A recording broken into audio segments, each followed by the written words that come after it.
It took 3 years to get 5,000 subscribers, but was it worth the time?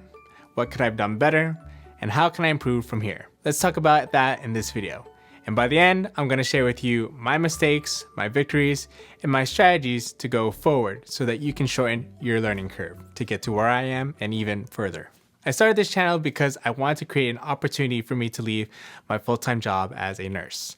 After 2020 and working the front lines of the hospital, I realized how disposable I was, and I wanted to give myself the opportunity to have more freedom and more fulfillment than I already had. I wanted to do something that would align with my talents and something that was unique to me. So the following year, I went from working to the hospital to an outpatient clinic, and I invested in Ali Abdaal's part-time YouTuber academy with the belief that I could do this YouTube thing and succeed. My first year was about creating momentum. While going through the YouTube course, I thought that I was going to have a more personality-based YouTube channel and talk about my long-distance relationship at the time while making cinematic vlogs. And at this point, I had already made at least 100 YouTube videos before uploading to this current YouTube channel. My videos looked good, and my peers praised me on my video quality and all that such.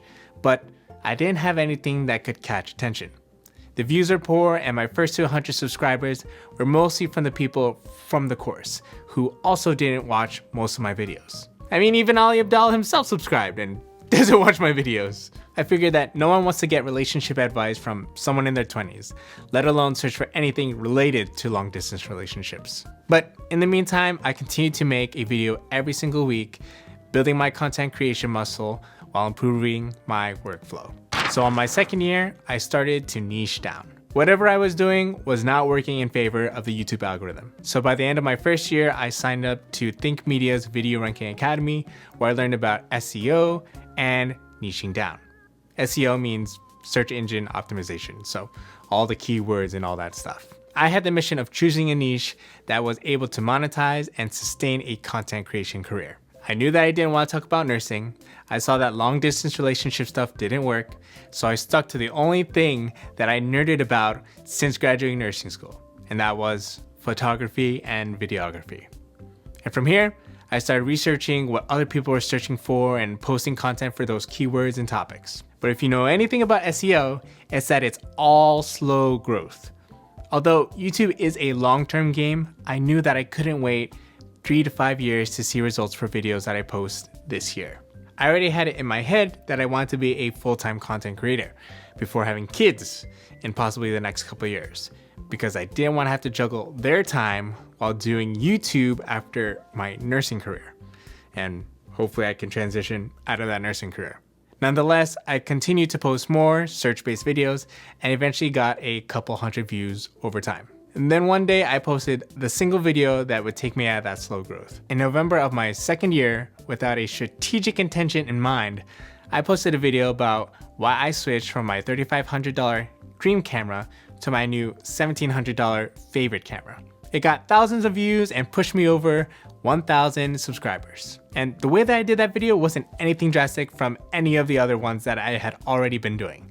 The only thing that was different was the topic and the idea. The video was not search-based. This was not a title that people would search for. This was the kind of video that you clicked on your home screen. This video grew because it was a browse-based video. I didn't realize it then, so in the beginning of my third year, I focused on search-based trendjacking, beginning with that single video. You see, before I even released that video, all I was thinking was that Sony was releasing a new camera. Ooh, newness is gonna catch everybody's attention. And this was the Sony FX30. And I thought that there was gonna be enough eyeballs on this particular camera, and I was gonna get all the views around this camera, all because people were gonna search for it. So all I wanted to do was just genuinely share my thoughts on purchasing this camera. In a way, this was pretty much following trends. I thought this camera was gonna be trending and I was gonna follow that trend. So after seeing the success of my first video on the Sony FX30, I continued to make more videos on that camera with the thinking that views will come in steadily while this camera captures attention. But like any trend, the attention and views eventually dies down, and I didn't have the next best camera to cover. And cameras are expensive. Over the next couple months, my strategy would help capture a couple tens to hundreds of views as I created content about the Sony FX30 alongside other search-based gear content. So even as the Sony FX30 was becoming old news, I continued to buy other new photo and video gear to create videos about. After a year since posting that first Sony FX30 video, I wasn't able to replicate or even come close to the same results. This is where I accepted that not all new products are worth creating about. So after I made that clear distinction between search and browse-based videos amongst my own channel's library, I signed up for Daryl Eves' Channel Jumpstart, where I learned more about researching videos on YouTube and creating videos that'll thrive through browse traffic. It's only been a month since going through it, so I'm not too good on it yet, but it totally makes sense on how and why it works. If you can invest in any YouTube course and you're super serious, that's the one to go for.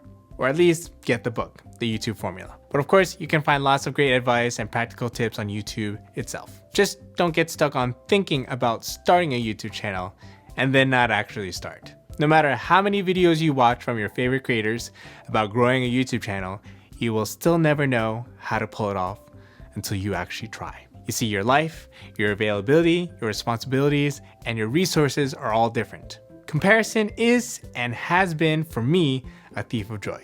So during my 3 years of watching other peers thrive faster and higher than me, these are the victories that showed enough promise to keep me going. In my first year, I failed at growing my channel to large numbers and failed to garner thousands of views. But I was able to develop a system to upload a video every week that I still use and continue to improve today. There's still many other peers that I've taken YouTube courses with that hardly publish any videos, not even on a monthly basis. And I proved to myself that I was serious about this and I was gonna show up. In my second year, I still failed at getting the views and didn't get as many subscribers as I was hoping for, but I got more clarity on what I was creating and who I was creating for, which is a big part of any business. Instead of creating selfishly and expecting other people to watch my videos that I wanted to make, and being snobbish about image quality, I started to create value for other people and actually learn more about marketing and business.